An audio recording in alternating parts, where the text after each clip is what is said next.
Alright guys, you all seem to be incredibly receptive of our hypothetical exploration into the SCP Foundation and our own personal categorisation of strange items, objects and entities throughout horror fiction and fandom that should be subsequently included in the Foundation's own archives. In the last video we included some pretty horrendous nasties that included John Carpenter's The Thing, as well as Wren, the amorphous genetic entity from Splice, and the cute carapace-plated Headcrabs from Half-Life. But as we're all about to find out, there are many more that equally need to be locked up. So let's take a look, shall we? Hello horror fans and welcome back to the Scariest channel on YouTube, top 5 scary videos. As per usual, I'll be your horror host Jack Finch, as today we crawl back through the Eldritch Mire and curiously take a look at the top 5 scary items that should be in the SCP Foundation. Part 2. Roll the clip. You have made a grave mistake. You do not realize what is happening to you. For the curious amongst you, that clip was from season 5 of the incredible J.J. Abrams sci-fi series Fringe, and I included it because, well, it's often overlooked, and I figured that if you're all fans of the SCP Foundation, then you'll also thoroughly enjoy Fringe. Just putting it out there. Thank me later. Maybe. I don't know. Kicking off at number 5, the Jumanji board game. Jumanji. I quit playing board games 5 years ago.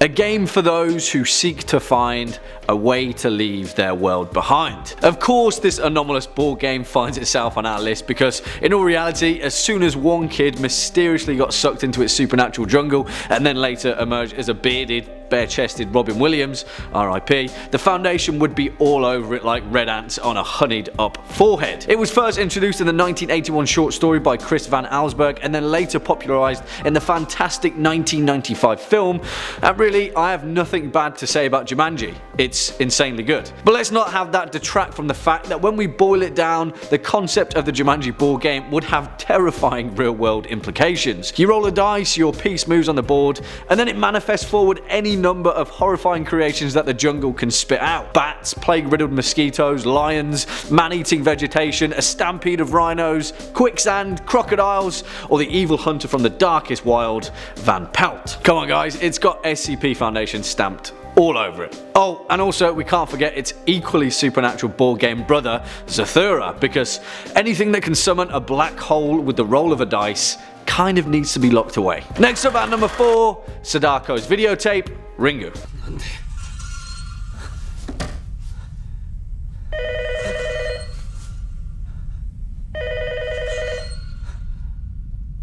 And you'll be aware that I didn't include the full tape scene this time, although you'll be fine regardless, unless your phone starts ringing right about now. Ugh, sorry about that. In actual fact though, there is so much to the cursed videotape that encompasses the Japanese Ring series of novels and films that the Foundation would have an incredibly hard time trying to contain it. And because of that, it'd most likely be key to class. We don't really have to skirt around the function of this one either. It's a cursed videotape pertaining to the existence of the horrifying entity Sadako Yamamura, who crawls out of a well in a videotape and then crawls out of the television that you're watching it on to kill people who watch it. Not cool. However, in the novels, the 7-day curse thing is actually a smallpox virus that creates a tumour in the victim's throat, and after 7 days, they die of a heart attack. This virus is mutated and distributed at will by the vengeful supernatural spirit Sadako, and it also contains a strand of her DNA, which on several occasions has resulted in being fertilised and thus triggering her resurrection. Just when you think she's dead and it's finally over, she's back again.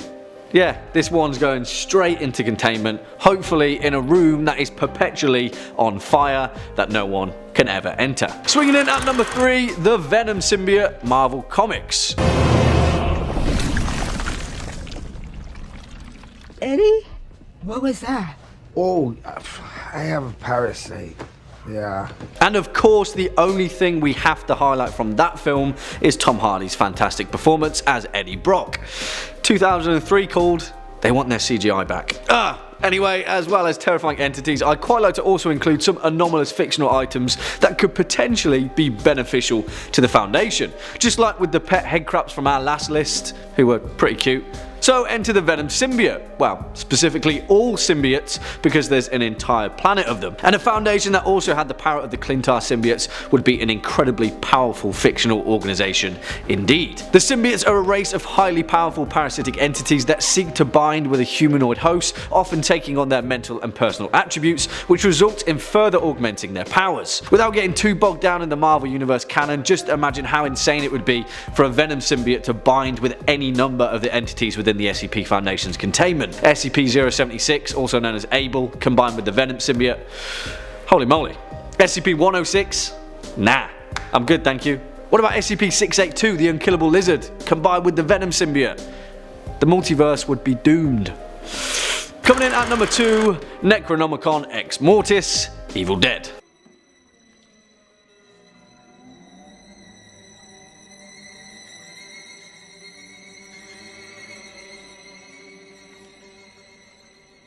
And yeah, of course, the titular villain of the Evil Dead franchise, our boy, the Book of the Dead, the Naturom Demonto, and this one oozes some classic evil eldritch entity that makes up the canonical bread and butter of the SCP Foundation. I mean, you only have to look at it to realise that a book made from the flesh of a literal demon face kind of spells bad business for the publishing industry, and that's before it's even started to summon forth the Kandarian demon and usher forward an army of darkness and deadites into the world. Supposedly written by one of the Dark Ones, which are essentially the Evil Dead version of Lovecraft's Great Old Ones, although they're kind of the same thing canonically, the Necronomicon has a bucket list worth of terrifying corporeal powers that could easily result in an XK level extinction event. Mainly, reciting any passages written throughout the book often results in some eldritch shenanigans that commonly wind up with a cabin full of demonically possessed dead teenagers. On top of that, you've got the power to literally tear apart the fabric of time and space, resurrect the dead, combine its paper body into that of any creature it touches, oh, and also usher in a brand new dark age of Hellspawn and Hellfire. Yeah, lock this one up, please, guys. And finally, coming in at our number 1 spot, Le Marchand's boxes, Hellraiser.